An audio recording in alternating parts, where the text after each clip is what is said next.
Fala, meus pãezinhos de sal, tudo bem com vocês? Eu entrevisto aqui hoje no canal o Fabiano Pinheiro.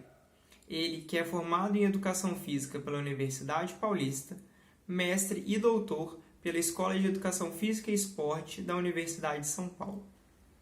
Fabiano vivenciou durante seu processo de formação uma jornada não tão linear e também teve que superar algumas dificuldades que lhe foram apresentadas ao longo do caminho, mas conseguiu superar a todas. Atualmente, ele é divulgador científico no seu canal, o LabFab, que eu já vou deixando o link aqui na descrição para vocês poderem conferir. E para entender um pouquinho mais da história e da trajetória do Fabiano, bora pro vídeo. Fala, Fabiano, tudo bem? Bem-vindo ao METS e muito obrigado por topar ser mais um dos entrevistados aqui do canal. Túlio, eu que agradeço. A priori, quando você já entrou em contato comigo falando sobre o seu canal, achei muito interessante. Então, eu quero parabenizá-lo aqui, né, pela iniciativa de abrir um pouquinho, né, da história de cada um, de cada pessoa que vai no seu canal para conseguir aí orientar as pessoas a buscar ter um norte, né, um pouquinho melhor, porque às vezes a gente dá tanta cabeçada na vida. Então, essas pessoas aí podem agora ter um norte melhor aí com a história de todo mundo que vai entrar no seu canal. Com certeza. E para a gente começar a entender um pouquinho mais sobre a sua história, eu queria entender como é que foi sua infância e sua adolescência e a relação da sua infância, da sua adolescência com práticas motoras, seja esporte, seja atividade física, lazer ou qualquer outra vivência motora que você tenha tido. Olha, minha infância e adolescência foi muito diversa de prática motora, muito, né? Eu nasci no interior de São Paulo, meu pai e minha mãe viviam lá, né? Meu pai nasceu no interior de São Paulo, então eu tive a experiência de crescer brincando na lama, andando de bicicleta na terra, tirando leite de vaca, né? Eu morava em São Paulo, mas ia frequentemente para o interior. Salvo que aqui também, na cidade de São Paulo, eu tinha também a vivência motora na escola, né, com futebol, enfim, várias outras modalidades esportivas, pescaria e etc. Mas uma curiosidade muito grande é que minha infância e parte da adolescência eu fui muito gordinho, né? Eu cheguei até com 14 anos pesar 104 quilos. Eu comia demais, assim. Eu era alucinado por doce, comia demais e é, mesmo que fazia vários esportes, enfim, tudo, não conseguia gastar tudo aquilo que eu ingeria.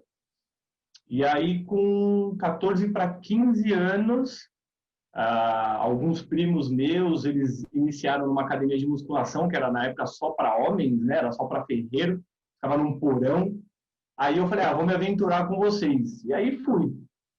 E aí nessa idade, assim, comecei com 15 anos de idade, nossa, aí me apaixonei pela musculação, comecei a emagrecer, na época também eu fazia corrida, meu pai sempre me estimulou muito a isso, né, a correr, e aí fui emagrecendo, emagrecendo, emagrecendo, mas engana-se as pessoas que já tiverem aí, né, pensando, assistindo o vídeo, que foi por causa disso que ele foi para a educação física.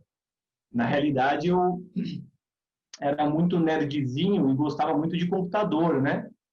Na época, eu tinha um Pentium MMX 233, né? A galera que vai ver vai falar, nossa, eu tive até um 486 quando era moleque.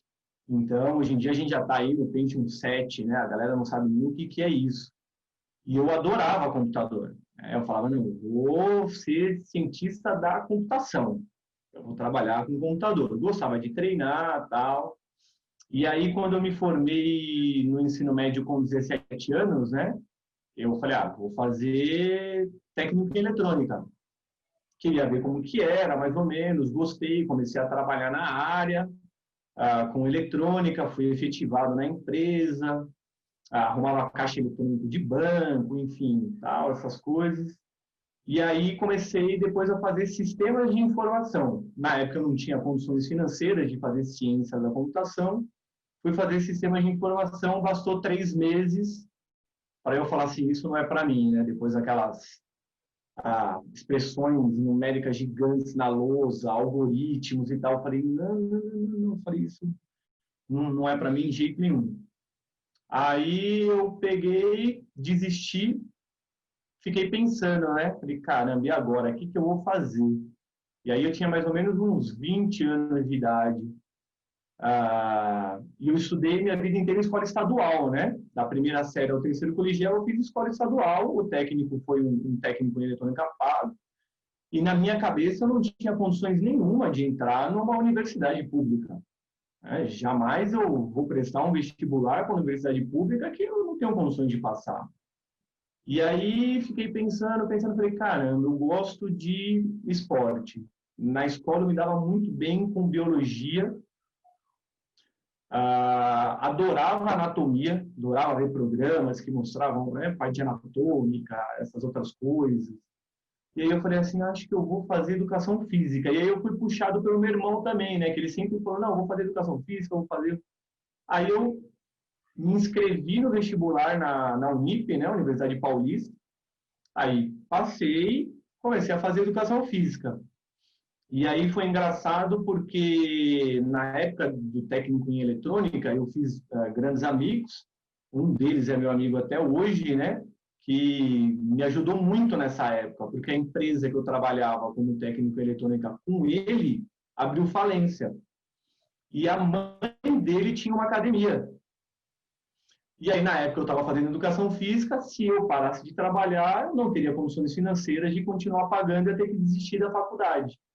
E aí, ele foi conversar com a mãe dele já me conhecia, que eu treinava lá na academia, e ela falou, não, vem aqui, você vai ser o auxiliar do estagiário, você vai ajudar em qualquer lugar aqui, porque não pode, né, antes do fim do semestre, você não pode ser estagiário, mas você não vai parar a faculdade. E aí ela me deu essa oportunidade. E aí eu comecei lá, né, junto com a faculdade. Quer perguntar alguma coisa? Você também? Eu só queria... Vou voltar algumas coisas, tá? Só para entender Ah, alguns processos, antes que aí a gente vai desvendando um pouquinho um pouquinho mais sobre a sua história. Porque eu achei muito interessante essa sua relação com a tecnologia, com os computadores e com né, esses aparatos. Porque, por exemplo, eu tenho meu computador, já tive vários computadores, mas eu não sei nome de processador. E você lembra os números, né, as letras do seu primeiro e, processador. Então, e isso é uma coisa que muita gente vive, né? Cada dia mais. A tecnologia está muito irrigada na nossa cultura hoje em dia. E como é que foi nessa relação de conseguir conciliar também um pouquinho de, pô, tenho minha rotina na escola que me permite algumas práticas, eu gosto, vou na sala de musculação, caminho, corro com meu pai, e também conciliar com essa coisa de tecnologia, que eu acho que é uma coisa que a gente vive, né? Dessa tríade, que são coisas muito importantes para a nossa vida.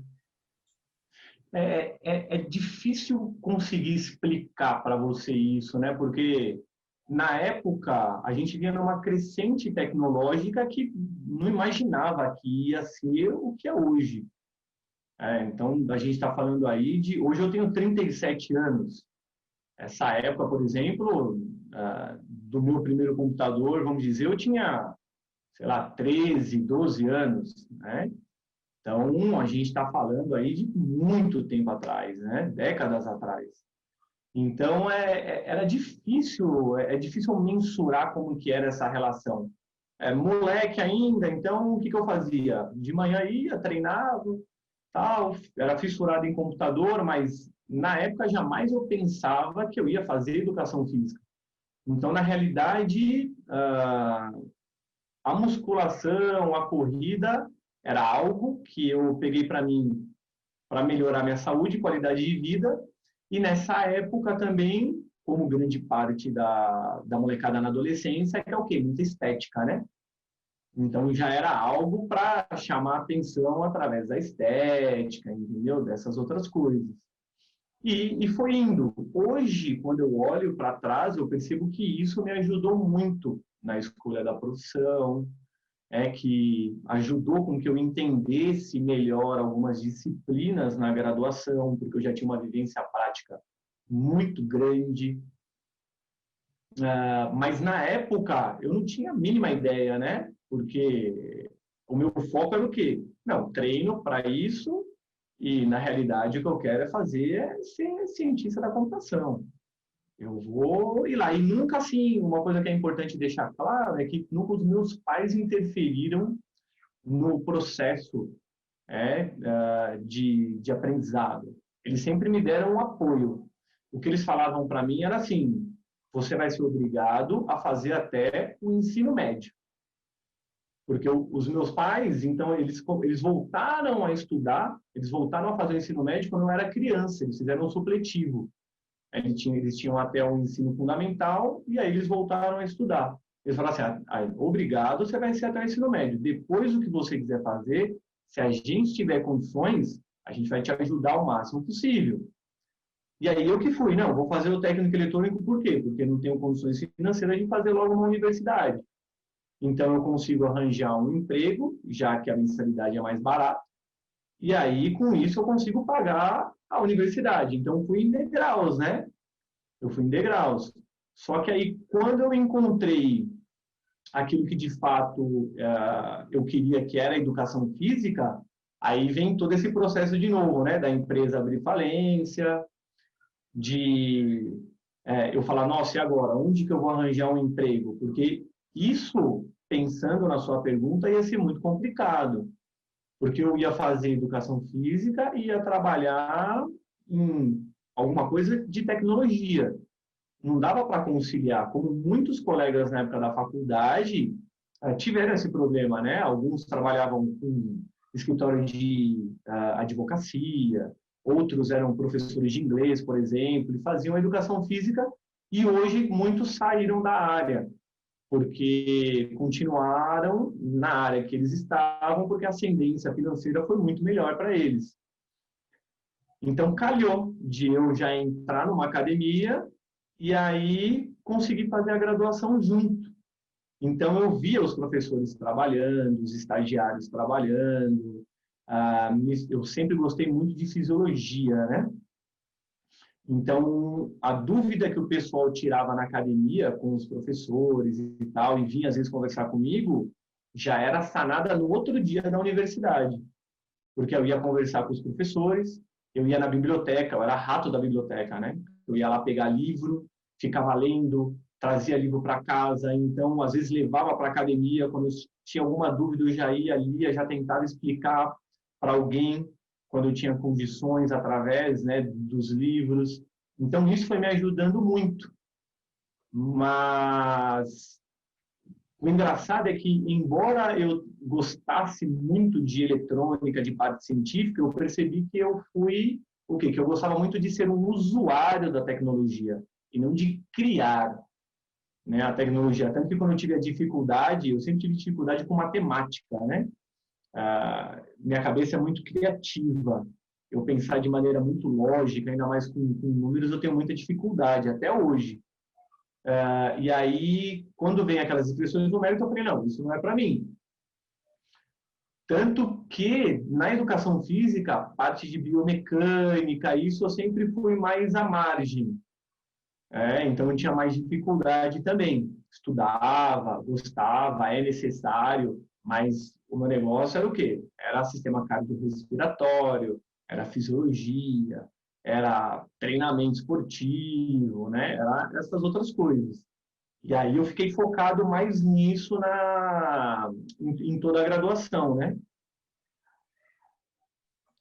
Muito interessante essas dinâmicas, Fabiano, porque é uma coisa que eu sempre busco aqui no canal e é uma coisa muito interessante, né? Porque uma diferenciação que a gente tem que fazer sempre quando a gente vai escolher um curso é que a gente não vai fazer aquilo por recreação. A gente vai fazer aquilo profissionalmente. Então, tem diferença entre você ser um atleta e você ser um treinador. Tem diferença entre você ser um usuário da computação e você ser um cientista da computação. Tem diferença entre você gostar de matemática e você dar aula de matemática como professor. Então, essas diferenciações, essas significações, elas são muito importantes nesse processo de tomada de decisão. E uma coisa que eu queria entender um pouquinho melhor, né, se ainda tiver alguma coisa para entender, foi como é que foi esse processo de estou num curso que eu achei que era o que eu queria, mas acabei vendo que, na verdade, não estou gostando tanto, principalmente desde o começo, que você, na hora que você entrou na faculdade, na ciência da computação, você viu que talvez não fosse aquele curso que você queria, e esse processo de significação para escolher a educação física. Você procurou alguém, você correu atrás, como é que foi, né? Tinha o processo do seu irmão, mas tinha algum outro processo ali que te auxiliou? Não, não. Só fazendo uma correção, foi sistemas de informação. Nem ciência da computação foi. Não, nessa época não. Eu lembro que eu nunca gostei de começar algo e desistir. Esse eu diria para você assim que foi, acho que a única coisa, tirando o curso de inglês, né, que a gente começa aí tem que às vezes parar alguma coisa nesse sentido, mas tirando isso, acho que foi a única coisa que eu desisti, que eu iniciei a desistir na vida, porque eu falei assim, olha, não dá, não dá, pode me dar o dinheiro que for, mas assim, não tem condições, eu não vou conseguir fazer isso. E esse processo foi interessante porque tirando o meu irmão que sempre falou isso, né, de educação física, foi na realidade ele que me chamou a atenção para essa profissão. É, eu fiquei pensando muito, né, no que eu de fato gostava. Aliás, agora eu lembrei de uma coisa que me inspirou muito. Na época do ensino fundamental, tinha um professor que ele foi policial militar, chamava Tobias ele. E ele foi o único professor que eu presenciei, né, até hoje, numa escola, por exemplo, estadual, devem, e com certeza tem outros, mas eu digo que eu presenciei, que dava uma aula de educação física sensacional, que ele dava teoria em parte da aula, e aí ele ia, levava para a quadra e aplicava a teoria na prática. Então, ele ensinava o que era o coração, o que era isso, ele colocava disciplina nos alunos. E isso eu lembrei que eu queria fazer também na educação física, de ensinar para os indivíduos como que o corpo funciona, né? Eu não gosto daquele estigma que tem o professor de educação física que joga a bola na quadra, os meninos jogam bola e ficam lá, e as meninas ficam do lado jogando voleibol, basquete. Na minha época foi muito isso, tirando esse professor, que ele conseguia integrar e ainda relacionar a teoria com a prática. E aí, quando eu comecei, então, acredito que ele também, inconscientemente, tenha tido um peso nessa minha escolha, né? Além daquilo que eu falei, né? De gostar já da parte da saúde, né? Parte biológica, anatomia. Nossa, eu adorava ver, tipo, partes de corpo, estudar, não tinha problema em ver sangue, nada disso. Então, isso, e além de eu gostar, por exemplo, de musculação, nunca gostei de futebol, não fui porque eu era atleta de futebol, porque eu era atleta, muito pelo contrário, né? Era mais porque eu gostava de me exercitar mesmo, queria conhecer melhor o corpo humano e, através do esporte, educar os indivíduos. Tanto que quando eu entrei na graduação, todo mundo queria ser personal. Eu queria ir para a área escolar. Não quero ser personal. Eu quero ir para a área escolar porque eu quero educar. Eu quero ir para a área escolar porque eu quero educar. E aí foi um outro problema que eu tive na graduação, que foi quando eu me dei conta de que o que eu queria fazer nas escolas não era quase que possível ah, como que eu posso colocar aqui? É, por exemplo, se o professor ele cai numa escola em que fica numa periferia, em que, por exemplo, traficantes dominam aquela escola, você não vai conseguir usar a quadra para fazer a aula do jeito que você quer. Hoje em dia, os alunos, infelizmente, eles não respeitam mais o professor como deveria. Então, você vai querer colocar uma prática de ensino E aí a gente vê hoje em dia que muitos tentam um professor, então, assim, acaba um estresse muito grande, você quer fazer algo que raramente você consegue fazer, pela falta de educação de muitos alunos, infelizmente. E aí eu me dei por conta que eu falei assim, olha, não vai ser tão simples, na época eu não tinha maturidade também para isso, né? Com 22, 23 anos, e aí eu acabei meio que deixando de lado esse desejo, e aí acabei indo para onde? Acabei indo para a área de personal. Muito Mas fui interessante. jogado, né? Muito Quando, interessante.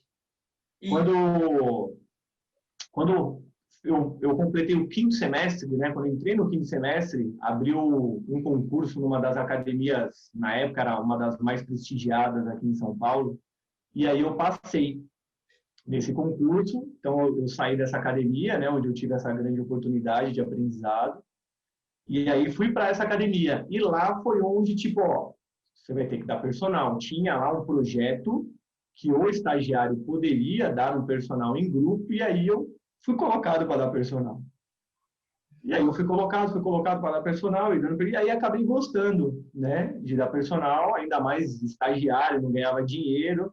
Ali eu estava ganhando um pouquinho mais de dinheiro, acabei gostando, e aí eu levei o personal durante muito tempo, muito tempo. Mas ainda, o mais engraçado de tudo é que nessa época, eu não pensava em fazer mestrado, na época da graduação. Isso foi por conta de um professor chamado Gilberto Laurentino, que eu devo muito isso, né, a ele. Ele fez o doutorado dele lá na Escola de Educação Física e Esporte da USP também. Ele me dava aula na graduação, ele me deu diversas disciplinas, e aí eu me recordo que eu estava já no quarto semestre, desculpa, no quarto ano, e aí eu estava fazendo uma prova, aí ele chegou do meu lado, na prova, falou assim, olha, depois eu quero falar com você. Aí eu falei assim, nossa, o que eu fiz de errado, né? No meio da prova ainda ele fez isso. Aí eu não conseguia mais fazer a prova. Eu falei, meu, aconteceu alguma coisa, né? Falei, vão me reprovar, sei lá, você já começa a dar aquelas viajadas, né? Aí, enfim, aí fiz a prova, fui conversar com ele depois, e aí ele chegou e conversou comigo e falou, olha, eu percebo que você é assim, assim, assado, você é um menino interessado, responsável, você não está afim de colaborar com a gente no grupo de estudo lá da USP? Vai acontecer alguns estudos aqui na Unip, né, na época na Unip do Tatuapé, aí você não precisa se deslocar para lá, você ajuda a gente na coleta de dados, começa a pegar uma prática e ver se você gosta disso daí. E aí foi quando eu comecei a descobrir o mundo da ciência mesmo, né, do esporte. Aí eu ajudei na coleta de dados de um estudo, ajudei na coleta de dados do doutorado dele, e aí me apaixonei por isso, porque eu gosto muito eu sou muito curioso, muito, muito curioso. Então, vou atrás, vou atrás, vou atrás. Não tem fim para mim. Né? Eu gosto de ficar questionando muito. Só que nessa época, o que aconteceu? Eu tinha sido estagiário já durante muito tempo na eletrônica. Aí eu fui estagiário mais durante 4 anos na graduação. E aí eu tinha o quê? Já tinha sido efetivado nessa academia como professor e estava ajudando na coleta de dados desse estudo. Então, assim, eu trabalhava o dia, sempre trabalhei o dia inteiro, né? Saía às 6 horas da manhã de casa, voltava às 11 horas da noite. Sempre. Para mim foi super comum isso.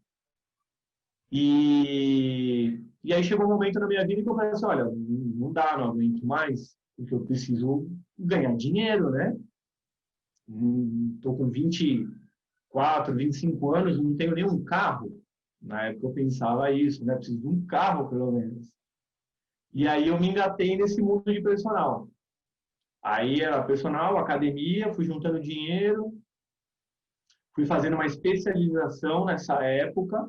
Então, eu saí da graduação e já emendei uma especialização direto condicionamento físico para grupos especiais de reabilitação cardíaca. Era todos os sábados, né, durante 2 anos. E aí eu percebi que quando acabou essa graduação, essa especialização, eu fiquei órfão, né, de conhecimento. E aí eu falei assim, putz, não adianta, não adianta. Eu estou ganhando dinheiro, mas não é isso que eu quero, não estou feliz. E aí foi quando eu decidi o quê? Aí foi quando eu tomei eu diria que foi um outro momento decisivo na minha vida, que grande parte das pessoas falaram, não faça isso que você vai fazer a maior besteira da sua vida. E graças a Deus eu fiz isso, né? Que foi o quê? Eu falei assim, eu tinha acho que 3 alunos de personal mais a academia. E aí eu conversei com esses meus 3 alunos, falei, olha, se eu sair da academia, vocês trabalham no condomínio de vocês comigo? Ah, a gente trabalha, a gente vai e faz aula com você lá. Falei, porque eu vou tentar entrar no grupo de estudo, ir lá para a USP, estudar para conseguir tentar fazer um mestrado. Aí eu pedi demissão dessa academia, e aí foi onde todo mundo ficou maluco, né? Porque você vai perder seu seguro-desemprego, você vai perder seu fundo de garantia, onde você está com a cabeça, e não sei lá o quê. Nessa academia eu trabalhava 5 horas, mas ainda esses 3 anos de personal, não dava para eu estudar, né? E aí, para quem não é de São Paulo, essa academia, e eu moro mais ou menos a 1h30, né, hoje, de ônibus e metrô até a USP. Então é muito tempo. E aí eu decidi, falei assim, não, eu com esses 3 anos de personal, eu consigo ganhar dinheiro, me manter e vou ter muito tempo para estudar. Então, vou fazer isso. E aí foi onde eu fiz essa escolha que acabou também dando certo, que aí eu conheci outras pessoas chaves da minha vida, que aí fizeram com que em 2010 eu conhecesse o meu orientador do mestrado, a gente trabalhou no projeto, e aí em 2011 eu entrei no mestrado lá na USP. Então a gente está falando aí graduação de 2004 a 2007, especialização de 2007 a 2009, aí 2009 a 2010 eu fiquei nesse grupo de estudo, né, trabalhando com isso e tal, e aí 2010 para 2011 eu prestei a prova e em 2011 eu iniciei o mestrado lá na USP. Muito interessante essa jornada, né? Porque eu acho que é uma jornada de descobertas, de entendimentos e de práticas. E uma coisa que eu acho que ficou muito claro, que você foi falando ao longo do seu discurso, é ter que conciliar o estudo com a questão financeira, né? E é uma realidade que muita gente vive, de você não poder se dedicar 100% ao estudo. E de muitas vezes você se vê órfão do estudo por precisar ter uma rotina de trabalho tão intensa que acaba que fica complicado você ter tempo para realmente sentar e se dedicar a ter rotinas, até mesmo autônomas, para você conseguir ter esse tipo de dinâmica, né? Que é muito importante. Cabe quando a gente chega em algumas fases, a gente começa a ser muito empírico. A gente perde um pouquinho essa coisa de ter que buscar o conhecimento em livros e em artigos e, né, em conhecimentos mais formais. E aí, eu queria entender um pouquinho também de como que foi essa sua relação com a fisiologia. Porque não é que a fisiologia não seja algo numérico, né? Análise de VO2, análise de lactato, basicamente todos os marcadores que a gente usa, eles são quantificados, né? Muitas das rotinas, muitas das coisas que faz é muito quantificado. Então, mas são processos, não deixam de ser processos e terem que ser entendidos. Como é que foi essa sua relação com a fisiologia, que está muito atrelada, eu acho, a todas essas dinâmicas que foram permeando o seu caminho também? A fisiologia, para mim, sempre foi magnífica, né? Até porque depois, na educação física, eu descobri que se eu tivesse condições, eu faria medicina, né? Então, então esse é o outro detalhe. Não queria saber de práticas escolares, depois que eu vi isso, ginástica rítmica. Ah, não, eu queria saber o porquê que o músculo crescia, o porquê que, por exemplo, o coração sofria um remodelamento com um treinamento aeróbio. Tudo isso me deixava muito curioso. Então, assim, como que o corpo consegue, né, se adaptar? E isso, para mim, a fisiologia explicava tudo. Então, vinha lá, eu tive um professor de biomecânica espetacular, o Bianco. A aula dele era divertidíssima, tudo, eu consegui aprender bastante coisa com ele, mas sabe quando o seu não chama atenção, né? Aquilo não adianta, não chama a sua atenção. Meu negócio era fisiologia, era ciclo de Krebs. Então eu pego hoje, até hoje, eu pego ainda livro de fisiologia e fico lendo e relembrando. E é legal que a cada vez que você lê, você entende uma coisa que você não tinha compreendido. Então eu pego, vou lendo papers que eu já li. Isso é muito gostoso. Quando eu tenho tempo, nossa senhora, eu vou fazendo isso assim, para mim é uma maravilha. E eu achava magnífico, por exemplo, assim, o efeito, por exemplo, de um tratamento não farmacológico que o exercício físico exerce sobre o organismo. Tanto que o TCC na graduação eu fiz com o meu parceiro Silvio Cruz, esse continuar na área ainda, se deu muito bem. A gente fez o exercício aeróbio como tratamento não farmacológico da hipertensão arterial sistêmica. Então e coincidentemente, eu sou um hipertenso. Descobri depois com 28 anos, né? Eu sou hipertenso. Então lá eu já estava, acho que meio que, né? Então o sistema cardio, assim, sempre me chamaram muito a atenção. Quando eu fui para a especialização, aí eu trabalhei com o efeito do treinamento aeróbio e o treinamento de força em portadores de HIV que faziam uso de antirretrovirais. Então eu queria ver, o efeito, então o antirretroviral causa diversos efeitos colaterais nos portadores de HIV, como que o exercício aeróbio de força poderiam, né, mitigar esses efeitos para esses indivíduos. Então, sempre foi muito voltado para isso. E aí no mestrado é que eu peguei e encaixei o ciclismo, que eu encaixei o desempenho, porque foi a oportunidade que me apareceu, no fim foi o que eu me apaixonei mesmo. Então é algo muito, acredito que é inato. Eu não consigo falar para você assim, eu assemelho, por exemplo, uma garota. Eu vejo uma garota, me apaixonei. Por que você se apaixonou por essa garota? Não sei. Não dá para explicar. Simplesmente eu gosto, né? Então acho que é meio isso, né? Ótima explicação. Adorei, assim, eu adorei a comparação, muito boa. E você falou de uma coisa que eu acho que hoje em dia talvez seja uma das coisas mais presentes na sua rotina, que é o ciclismo, né? Quando eu penso em você, eu penso em ciclismo, até mesmo pelo seu canal, pelas coisas que você vem produzindo, eu te associo muito a essa questão. E eu queria entender, né, como que o ciclismo ele apareceu na sua vida e, né, até mesmo uma ressignificação que você já falou, né, de eu achava que eu tinha que ter um carro, mas na verdade não preciso bem de um carro. Então, como é que foi essa sua questão com o ciclismo? Olha, eu vou te falar uma coisa, é bom envelhecer, viu? Como é bom envelhecer, como é bom, é muito bom.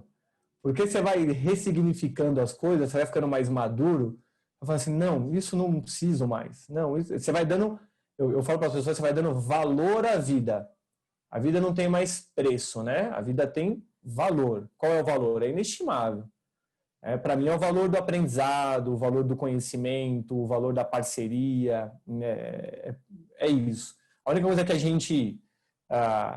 quanto mais a gente passa, melhor fica, é o conhecimento. E ninguém rouba de você. Entendeu? Então isso daí para mim é sensacional. O ciclismo é engraçado porque eu, como grande parte das crianças teve uma bicicleta, eu tive uma Caloi Cross azulzinha, andava de bike e tal, aí depois perdi meio que, né? Deixei de lado, não andava muito, São Paulo não dava para andar naquela época, né? Apesar que hoje eu ando, né? Mas naquela época a mãe não deixava, né? Mas até hoje ela fala para mim, cuidado, hein, filho? Eu falo, mãe, tenho 37 anos, mãe. Agora já era. Não tem mais o domínio sobre mim, né? Mas quando eu me formei na graduação, o engraçado é o quê? Eu fazia uma analogia, né? Falava assim, as pessoas que têm dinheiro, o pai ou a mãe, geralmente, os pais, né, dão um carro quando o indivíduo se forma. Falei, eu vou comprar uma bicicleta para mim. Então, na graduação, eu lembro, comprei uma bicicleta, uma Caloi 10, branca e cinza.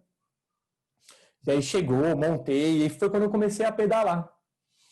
Ali eu comecei a pedalar, mas como eu corria e eu também nadava, eu meio que fui pro triatlon. Então eu pedalava, fingia que corria, aí não nadava porque não tinha natação perto, aí comecei a nadar, na realidade, não, nessa época eu já estava nessa outra academia, não nadava. Isso, eu não nadava mais. Então eu pedalava e corria, fazia meio que um duatlon, né? Mas aí também depois eu meio que deixei ela um pouquinho de lado, a bicicleta, não foi mais o meu primeiro plano. E aí quando eu conheci o meu orientador do mestrado, ele trabalhava na linha de desempenho, estudava a parte de cafeína e ele já tinha feito o doutorado dele utilizando bicicleta e ele gostava de ciclismo. E ele falou, olha, eu trabalho assim, você quer fazer? Eu falei, vamos embora. Eu queria estudar, eu queria conhecimento, ainda mais no aeróbio, né? Na fisiologia, trabalhar com desempenho, nunca tinha trabalhado, né, com desempenho. E uma coisa engraçada é que quando você entra na área acadêmica, você fica fascinado com a coleta de dados, né? Aqueles equipamentos de $100 mil, a máscara, e isso, e tudo aquilo. Então eu fiquei maravilhado, né, com o laboratório, com tudo aquilo lá. E aí eu falei, não, vamos embora. E aí o ciclismo entrou na minha vida. O meu projeto de mestrado eu iniciei com né, na realidade depois a gente decidiu mudar. Eu tive algumas ideias muito meio que mirabolantes assim, porque a gente trabalhava em conjunto com o Tim Noakes, né, da África do Sul. Então, ele foi quem reviveu, depois de Humer, que sugeriu em 1996, o Tim Noakes, junto com o Sinclair Gibson, em 99, 2000, foi quem reviveu o modelo de teleantecipação, modelo integrativo de fadiga, como que mais ou menos se dava tudo isso.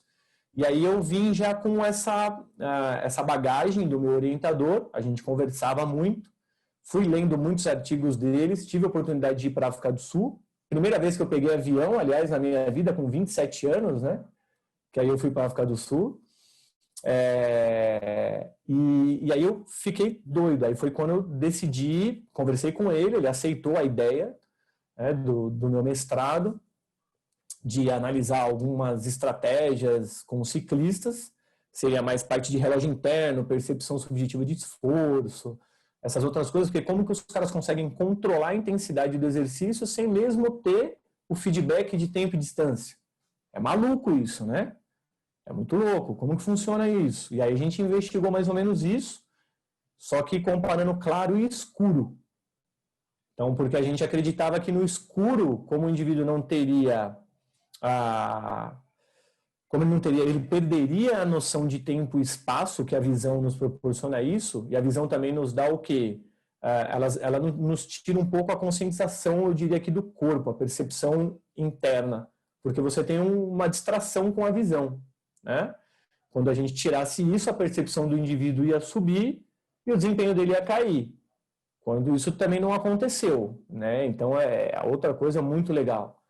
E aí eu adorei trabalhar, né, com ciclismo. Nessa época do mestrado, eu consegui comprar uma bicicleta de carbono, e aí só que era uma bike de triatlon, né? Era uma Wheelier. E aí eu voltei a fazer triatlon. Então eu pedalava, nadava lá na escola, né, de educação física e ainda corria. Consegui conciliar tudo isso daí. Mas mesmo assim, não pensava ainda como eu penso hoje, né? No ciclismo, só no ciclismo. Era triatlon, era tudo isso. Aí em 2014 eu defendi. Foi uma enxurrada de conhecimento na minha mente, coisas que eu assimilei só depois de um ano, que eu terminei o mestrado, né? Entre mestrado e doutorado eu fiz uma pausa de 2 anos, né? Para dar uma resfriada na cabeça também, eu tinha projetos de casar, enfim, e aí eu dei uma pausa, e foi a melhor coisa que eu fiz também, né? Com essa pausa, porque eu consegui organizar as ideias. Teve uma disciplina que eu fiz o mestrado, por exemplo, de circuitaria neural, no Instituto de Ciências Biomédicas aqui, na USP, que eu fui começar a assimilar as coisas com a educação física depois de um ano que eu tinha me formado. Aí eu, agora dá, escrevendo os artigos, aí é que eu fui digerindo tudo aquilo, né? Digerindo e tal. Então, acredito que foi a melhor coisa que eu fiz também ter dado um tempo. Eu não teria condições, eu não seria capaz na época, ou eu não teria tido o prazer que eu tive de realizar um doutorado já maduro, um doutorado já tranquilo, com uma cabeça no lugar, entendeu? Com tudo isso. Então, assim, acho que até aí, então, as coisas foram muito que caindo, né? Olha, tá aqui para você. Ou a oportunidade é essa, você vai pegar ou você vai largar? Não, vou pegar. Não, vou pegar, entendeu? Aí o doutorado não, o doutorado já foi algo já mais pensado, mais tranquilo, até porque eu meio que troquei de orientador. E isso foi muito difícil para mim, porque o meu orientador do mestrado hoje é meu amigo, a gente tem uma amizade muito grande. Ele é meu co-orientador, né, no projeto. E então foi muito difícil isso. E trabalhar ainda, a gente trabalha com coisas que deixa a gente muito motivado. Hoje ele trabalha com muito fadiga mental, então atividade cerebral, faz mensuração, por exemplo, eletroencefalograma, NIRS, né, oxigenação muscular. Eu adoro essas coisas. E aí foi quando eu falei assim, não, eu preciso realizar, eu quero treinamento. Eu quero treinamento, eu não vou ficar feliz em fazer estudo agudo. Eu quero um estudo de treinamento. Aí eu falei, mas o que eu vou fazer? E aí eu fiquei pensando, e aí é muito legal isso para a galera também, como as coisas que a gente acha que nunca poderiam nos ajudar, acaba nos ajudando em algum momento da vida. Porque quando eu fiz a especialização, eu vi lá o quê? O que era a aterosclerose. E que através da redução de oxigênio, né, você tem a hipóxia, e ali você tem o quê? Um estímulo para a angiogênese, criação de novos vasos, né, colaterais que vão ajudar a irrigar ali uma parte do coração. Isso ficou na minha cabeça. Quando eu ajudei o Gilberto Laurentino no projeto de doutorado dele, que foi com restrição de fluxo sanguíneo, mas em treinamento de força, eu falei assim, peraí, eles queriam ver aumento de massa muscular e de força muscular. Aí eu fiquei pensando, eu falei assim, mas se a gente garroteia, né, a perna dos indivíduos, se isso gera angiogênese, né, eu pensei assim, né, no coração, quando você diminui a irrigação sanguínea, gera angiogênese, se eu diminuir aqui, também não geraria angiogênese? E aí, na época, eu fui conversar com ele, com outros professores, e eu não tinha maturidade para explicar isso. E aí eles, não, esquece isso, Fabiano, porque isso ajudaria no aeróbio. Eu falava, se eu tenho maior quantidade de sangue chegando, eu tenho também maior quantidade para remover, né, ali, por exemplo, a acidose, o CO2 produzido, eu consigo ir além. Então, isso deve melhorar o desempenho aeróbio. E aí ninguém acreditava na época. E aí isso voltou no doutorado. Falei, agora eu vou trabalhar com restrição de fluxo sanguíneo. E aí foi quando eu procurei o Valmor Tricoli, né, que aí a gente já se conhecia, da época que eu fiquei no laboratório lá, né, 2010 mais ou menos. Conversei com ele gostou da ideia do projeto, que aí a gente viu a mensuração de força, área de secção transversa também, desempenho aeróbio em ciclistas. Eu falei, agora eu vou ver só em ciclista, porque aí o que acontece? Acontece isso. Aí eu fui fazendo, né, toda a lógica ali na minha cabeça, e aí aí eu me matriculei no doutorado, né, entrei no programa, e aí a gente começou todo esse processo. E aí foi durante o doutorado que eu me identifiquei de fato com o ciclismo. Conheci muitos ciclistas,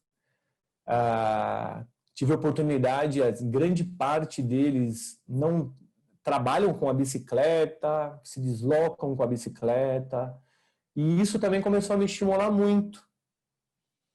E aí eu cheguei a um momento assim que eu falei assim, tá aí, aconteceram alguns problemas na minha vida pessoal, tal, enfim. Aí eu falei assim, tá aí, vou vender o carro e vou ficar só com a bike. Vou comprar uma bike para mim. Aí os caras, na época, os ciclistas, meio que, putz, será? Da hora se fizer isso. E aí foi quando eu fiz. Vendi o carro, eu vou comprar uma bicicleta para mim, e aí eu já estou 1 ano sem carro. Foi a melhor coisa que eu fiz. Então, por isso que eu falo que envelhecer é bom, né? Na época, aquele garoto que queria sair dos estudos para comprar um carro, hoje ele chega, quer continuar estudando, passar o conhecimento e não precisa mais do carro. Com uma bicicleta ele está feliz pra caramba.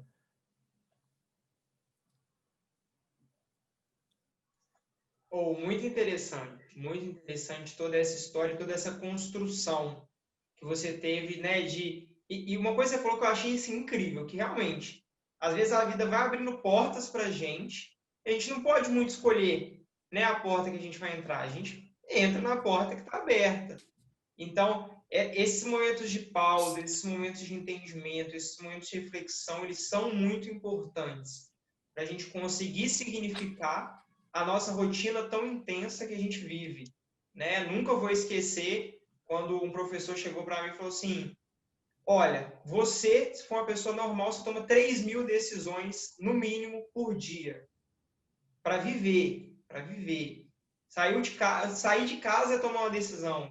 Para onde você vai, qual o caminho. Então, são várias decisões que a gente vai tomando no meio do dia, que se a gente fica sem pensar muita coisa, a gente vai agindo no automático, a gente acaba que não vive muitas coisas, né? E um processo que eu achei incrível, que permeou toda a sua jornada acadêmica, e é uma coisa que eu acho que é legal de falar e entender um pouquinho mais, é sobre a questão de todos os seus projetos eles terem coleta. Coleta é muito legal? Coleta é legal demais. É empolgante? É muito empolgante. Dá para descobrir muita coisa legal? Dá para descobrir muita coisa legal. Mas não é a coisa mais fácil do mundo, né? Lidar com pessoas, convencer as pessoas a estar na sua coleta, né? Algumas coletas, elas são restritivas, então, olha, amigão, hoje você não vai poder fazer atividade física, tá? Aí o cara, ele faz atividade física todos os dias há 20 anos. Então, assim, como é que foram essas suas rotinas de coleta e todas essas vivências que você foi tendo com a coleta, aprendizados, momentos bons, momentos talvez não tão bons, mas que geraram aprendizados legais? Olha, eu diria que momentos não tão bons ocorreram assim no mestrado, né? Porque eu não tinha muita experiência de levar algo sozinho. Eu fiz a coleta no mestrado sozinho, embora tenha sido um estudo agudo, os ciclistas faziam 5 visitas, se não me falha a memória, e os indivíduos fisicamente ativos faziam 4 visitas.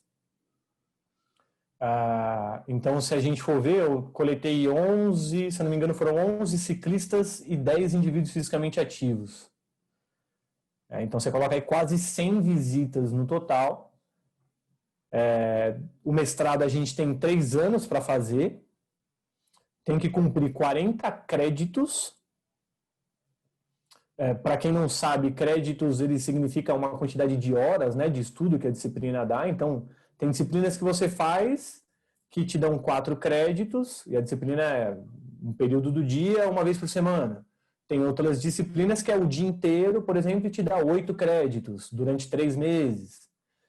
E aí você tem mais que escrever o projeto, qualificar, escrever artigo científico durante o processo. Então, tudo isso me consumiu muito durante o mestrado. Pela falta ainda de maturidade que eu tinha, muito estressado, né, ansioso, precisava fazer as coisas logo, uma cobrança interna muito grande. Então, quando dava algo errado assim, eu me cobrava demais. E no meu mestrado eu tive eletromiografia, consumo de oxigênio durante o contrarrelógio, era um ambiente claro e na completa escuridão. Então eu tive uma sala, né, eu consegui também, graças ao pessoal do LADESP lá, tinham liberado uma sala, eles emprestaram a sala durante a coleta. Então, naquela sala eu coloquei cortinas para garantir que todo o ambiente iria ficar escuro para o indivíduo, eu separado com o computador atrás, assim, foi uma logística incrível que eu tive que fazer. E ainda você aprender a analisar os dados, como, né, fazer tudo isso em 3 anos. Então, isso para mim foi muito, muito, muito, assim, massacrante. Tanto que eu precisei desses 2 anos para reviver, para, né, dar uma relaxada e tal. Já o doutorado foi a melhor coisa da minha vida, né? Fala assim que eu tô triste, eu vou defender agora dia 25, né? Então eu tô triste que o doutorado vai acabar, porque para mim deveria acabar. Porque assim, o doutorado são 24 créditos, então são 16 a menos do que o mestrado. Você já tem toda a bagagem do mestrado. Você tem 1 ano a mais, então 4 anos, né, ao invés de 3, são 4 anos. Então você consegue refletir muito mais. Embora a coleta de dados tenha sido animal, isso daqui foi assim, mas também eu vim de um divórcio, né, que foi muito impactante assim na minha vida, que me fez também mudar a perspectiva de vida que eu tinha, e fez eu focar 100% no doutorado. Então eu não tinha outra coisa para fazer a não ser o quê? Coleta, eu não precisava namorar, eu não precisava nada. Então eu me isolei 1 ano e meio e fiquei só coletando dados. E aí também caíram pessoas maravilhosas assim comigo que me auxiliaram, porque até a qualificação não tinha ninguém para me ajudar na coleta de dados. Tanto que na qualificação a banca falou assim, você tem certeza que você vai conseguir fazer tudo isso? E aí eu falava assim para eles assim, olha, doutorado só se faz uma vez na vida. Aí eles, mas Fabiano, você tem certeza que você vai... Professor, doutorado só se faz uma vez. Aí no final eles mesmo falavam, não, vamos colocar mais uma aqui, que doutorado só se faz mais uma vez na vida, Fabiano. Fica tranquilo e tal. Aí eu rachava o bico, né? Eu falava, não. Mas para o pessoal ter uma ideia como que foi a coleta de dados, né? Inicialmente seriam 4 grupos. Então, grupo controle, grupo restrição de fluxo sanguíneo, grupo HIIT e grupo treinamento de força. E só ciclistas. Primeiro semestre eu consegui levar os 4 grupos. Então esses indivíduos, eles tinham que fazer familiarizações aos testes, eles tinham que fazer os testes propriamente dito, mensuração da área de secção transversa, do vaso lateral e reto femoral, e aí iniciava o treinamento de 9 semanas, 2 vezes por semana, para a gente finalizar com os testes pós de novo. Então, de variáveis dependentes, eu tenho o quê? Tenho contrarrelógio de 20 km, teste incremental máximo, teste de tempo limite na potência do VO2 máximo, contração isométrica voluntária máxima, força dinâmica máxima no leg press, área de secção transversa do vasto e do reto femoral. Deixa eu ver, acho que era só isso. Só que dentro, por exemplo, do teste incremental máximo, você tem o quê? Você tem que analisar os limiares ventilatórios, 1 e 2. Então, você já tem mais 2 variáveis, né? No contrarrelógio, ali você, além de tempo, tem potência média. Então, assim, era um absurdo. E ainda eu tinha que fazer as familiarizações com esses caras antes. E a área de secção transversa, eles tinham que ficar 48 horas sem fazer exercícios com as pernas. Então, assim, foi... Só que o legal foi o quê? Que caíram pessoas tão boas comigo, tanto ciclistas quanto, por exemplo, as pessoas que me ajudaram, que foi o Thiago Pita, a Denise Frois, o Fernando Alegre e o Rogério, né, o Roger. Esses 4 me ajudaram, cada um ali com o seu precioso tempo, me ajudando e tal, que a gente conseguiu levar isso, legal, muito, muito, muito bem mesmo. E uma coisa que eu deixava muito bem claro para eles que me ajudavam lá, era o quê? As pessoas que estão vindo aqui são seres humanos, cara. Eu não tenho rato de laboratório. Então, a gente tem que dar atenção, de seres humanos. Então, eles tinham experiência de personal, de tudo. E aí eu vinha com o pessoal, conversava como eu estou conversando com você aqui. E isso causou uma aderência muito grande. Tanto que, assim, de desistência após o início do treinamento, eu só tive uma, né, de todos os ciclistas que iniciaram porque o indivíduo teve um problema pessoal. E eu tive outras 3, se não me engano, que foi acidente. Que aí o indivíduo teve que abandonar mesmo. Mas mesmo assim, pra você ter uma ideia, por exemplo, o indivíduo entrou, vamos dizer, na primeira entrada. Eles continuavam visitando o laboratório na segunda, na terceira, para conversar com a gente. Tem alguns que eu pedalo até hoje com eles. Então, isso foi, assim, muito legal. Muito, muito mesmo. Porque eles viam também a melhora deles, né? Então, o treinamento é isso. E nós viramos ali uma grande família, né? Uma grande família. Então, eu chegava no laboratório 5:30 da manhã, muitas vezes, porque eu já deixava tudo pronto para 6 horas o indivíduo já chegar. Ciclista não dorme nunca, né? E aí já começava às 6 horas, aí eu ia até mais ou menos 3 horas da tarde, 4 horas da tarde, direto coletando. Isso durante 1 ano e meio, de segunda a sexta, às vezes até de sábado. Você falou uma coisa que eu até brinco, que é ciclista tem rotina de velho do interior de Minas, né? Vai criar o gado, acorda 4 horas da manhã e aí que vai começar a rotina e aí vai dormir cedo. Então, assim, é uma rotina um pouco diferente, né? Do que a gente está acostumado por N questões. Mas muito legal essa história. E, assim, principalmente as significações que você faz, né? O mestrado, eu acho que é a primeira fase da parte acadêmica onde a pessoa ela começa a ter mais autonomia, né? Então, ela tem que começar a andar um pouco mais com as próprias pernas e significar e entender aquilo tudo de processo que ela está fazendo. Então, é uma fase meio, né, estressante, meio conturbada, mas que é uma fase, né, que a gente tem que passar para conseguir ir chegando.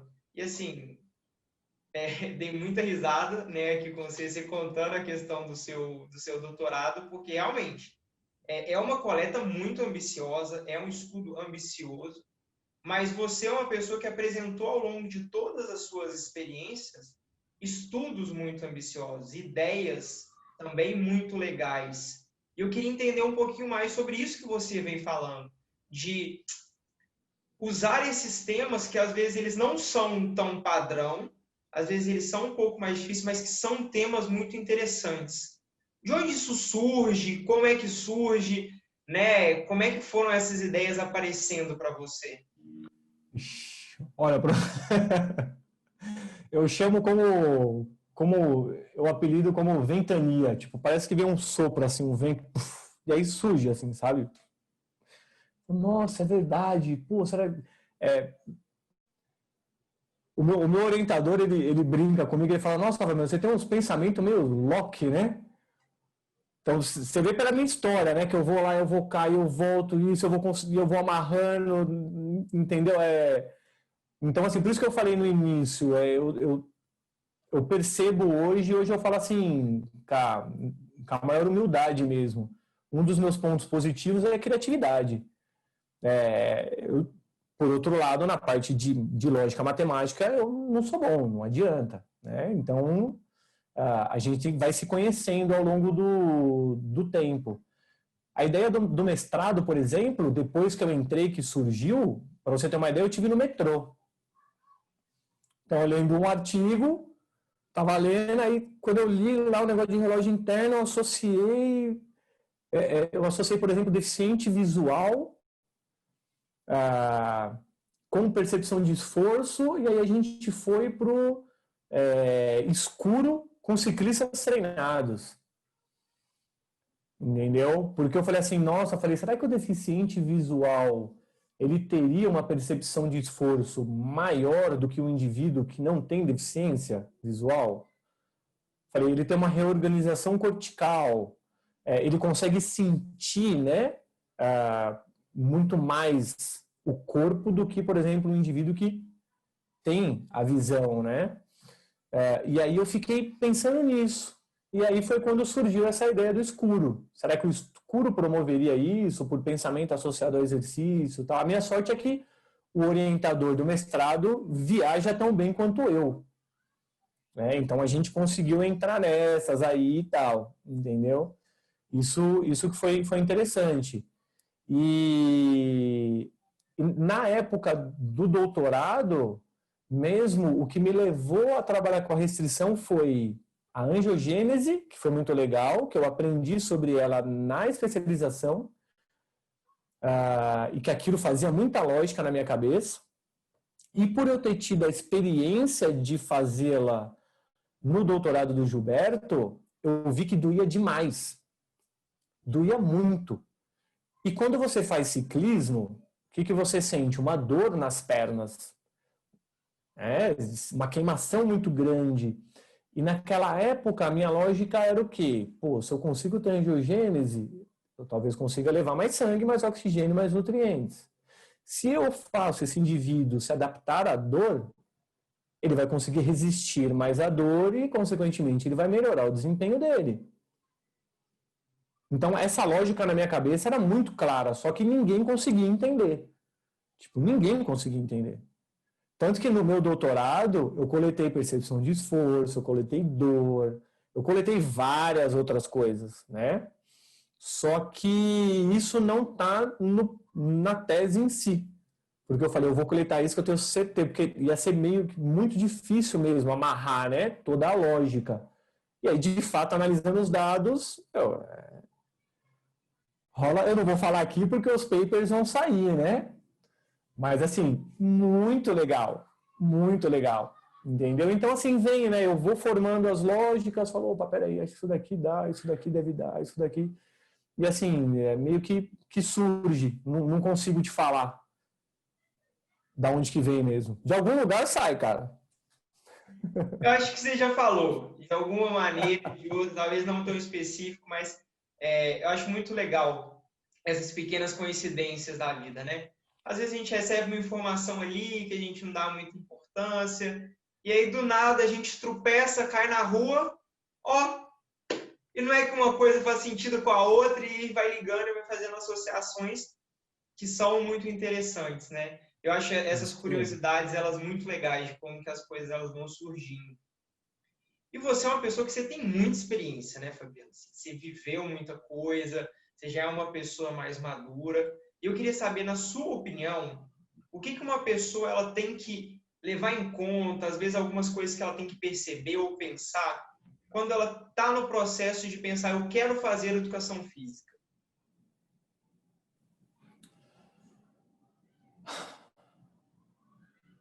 Primeira coisa acho que não é só para educação física, isso eu vou falar para tudo, não ir atrás do dinheiro.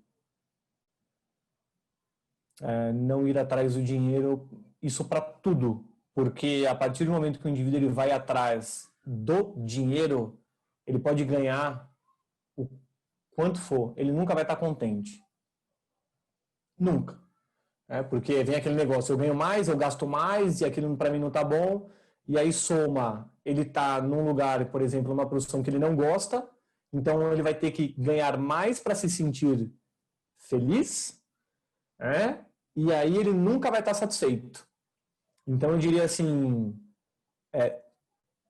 faça aquilo que de fato você faria de graça. Aquilo que de fato te dá prazer. Porque o que acontece? Aí sim as pessoas, eu diria que se contagiam, porque você exala, né? Aquilo que você faz. Você exala paixão, você exala amor. A coisa que eu mais gosto de fazer na vida é dar aula e ver o brilho nos olhos dos alunos. Eles se interessando por algo, vindo perguntar. Isso não tem nada que pague. Nada. E automaticamente o dinheiro vai vindo, né? Automaticamente, por quê? Aí você vai ficando conhecido, as pessoas vão querer te contratar, e isso e aquilo. Eu falo isso porque eu tive a experiência de uma vez na educação física, quando eu comecei com o personal, a ficar louco pelo dinheiro, porque eu nunca tinha tido, e aí, de repente, pum, não tinha mais aluno nenhum, acabou o dinheiro. Entendeu? E aí, quando eu mudei de ideia, eu falei, não, agora eu vou fazer o que eu gosto mesmo na educação física. E aí, tudo convergiu, cara. Tudo. Então, acho que a primeira coisa é essa. A segunda é...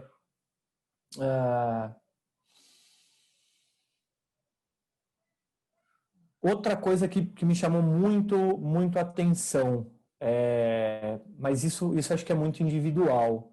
Quando eu estava na educação física, eu não me imaginava com 50 anos, 60 anos, numa sala de musculação passando treino.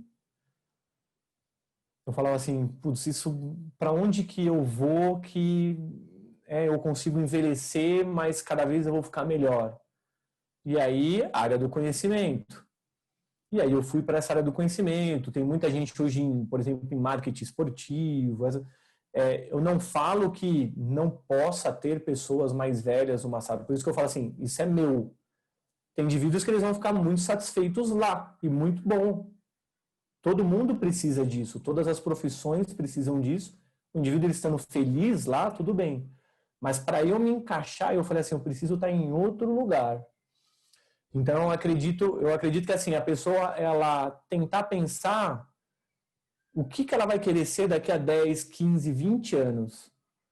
Porque assim, eu falo que ela não perde tempo lá atrás, entendeu? Porque a educação física, querendo ou não, grande parte, a porta de entrada para os indivíduos é o quê? A aula de ginástica, é a parte de musculação, e isso... principalmente a ginástica, degrada muito o corpo. Você ficar dando muita aula. E por quanto tempo o indivíduo vai conseguir ficar ali?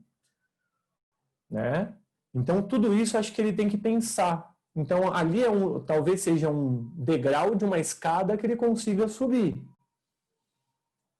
Então, acho que seria esse o detalhe também do indivíduo pensar. E outra coisa, engana-se quem acha que a educação física não trabalha com números, com estatística, com física, com química, tudo.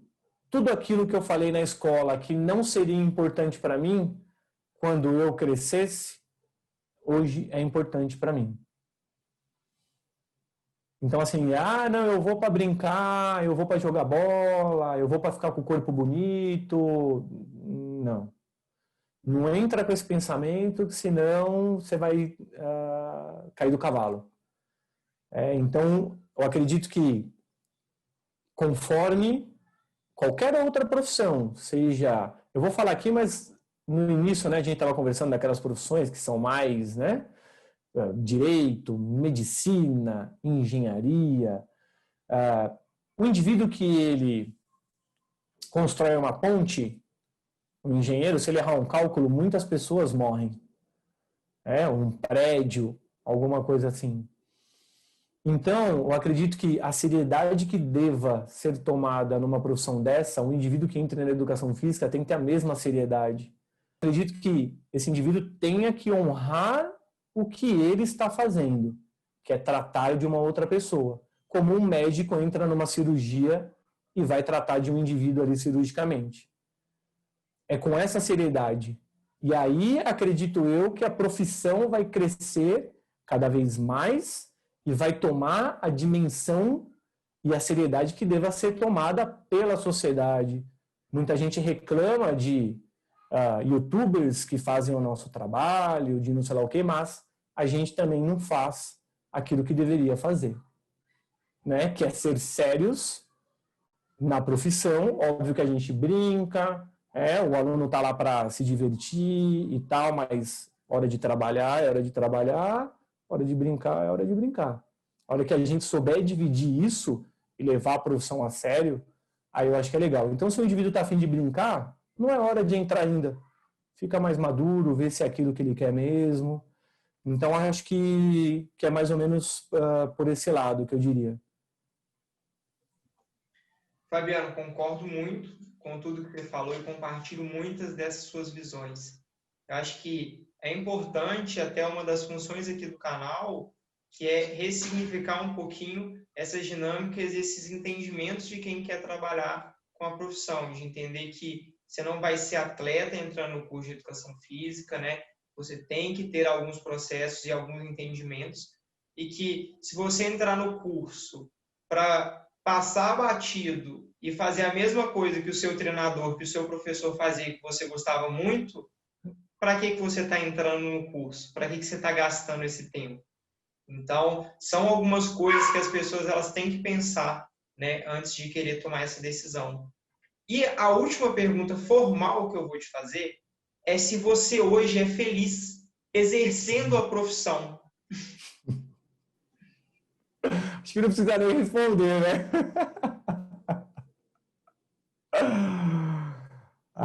Demais, demais. Eu não saberia de jeito nenhum o que eu faria da minha vida hoje sem educação física, sem os projetos que eu tenho para levar mais a ciência ainda para a sociedade, de mostrar que a educação física tem muita ciência por trás, e o esporte que eu escolhi foi o ciclismo para mostrar isso, né? Então, tudo valeu a pena.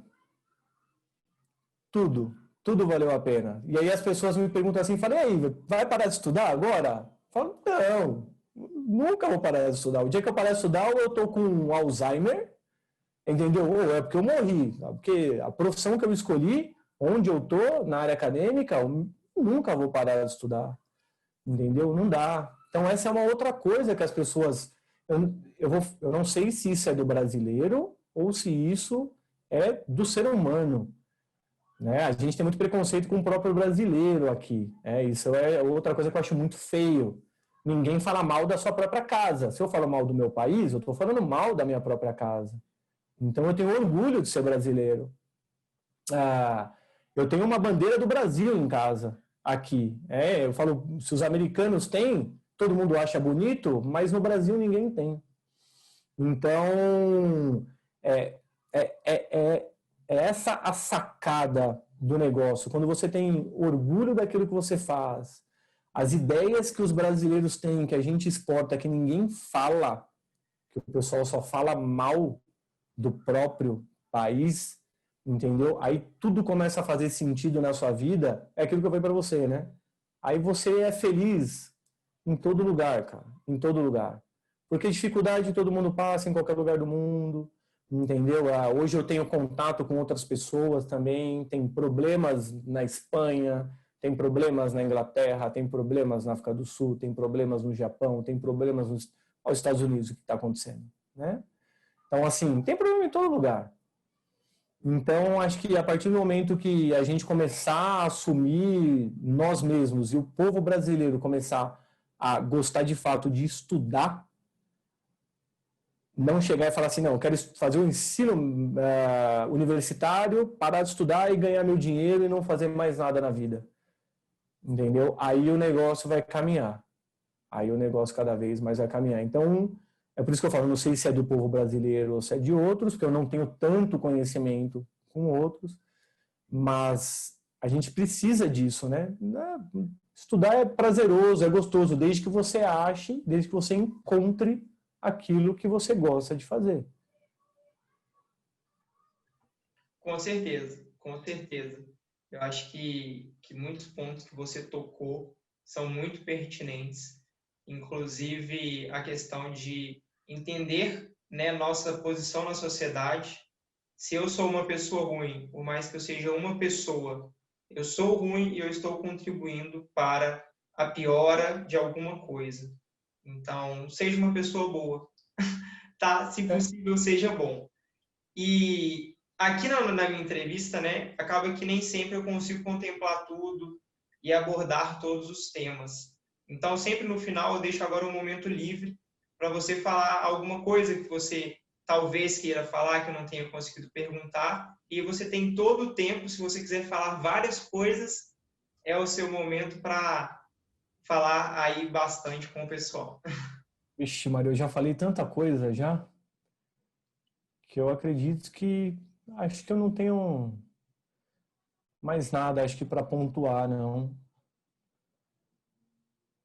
Acredito que seja só isso. Só se você tiver alguma pergunta de algo, mas assim, acredito que eu mesmo tá tranquilo.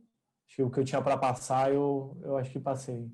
Ah, coisa boa. Essa foi uma coisa que já aconteceu outras vezes aqui e sempre uma coisa que me traz bastante felicidade, porque é algo que eu vejo que estou conseguindo, né, dar voz para as pessoas e fazer com que elas consigam falar aquilo que elas estão querendo.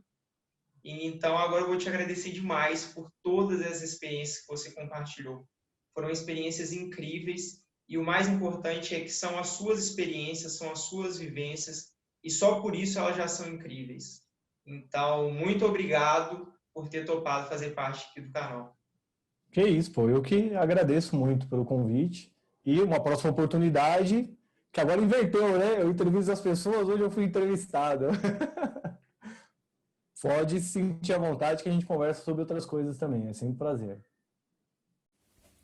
Então, pessoal, o vídeo de hoje vai ficando por aqui. Se você gostou, não esquece de deixar a curtida, se inscrever no canal e compartilhar com os amigos, para que esse conteúdo seja cada vez mais difundido. É isso e até a próxima!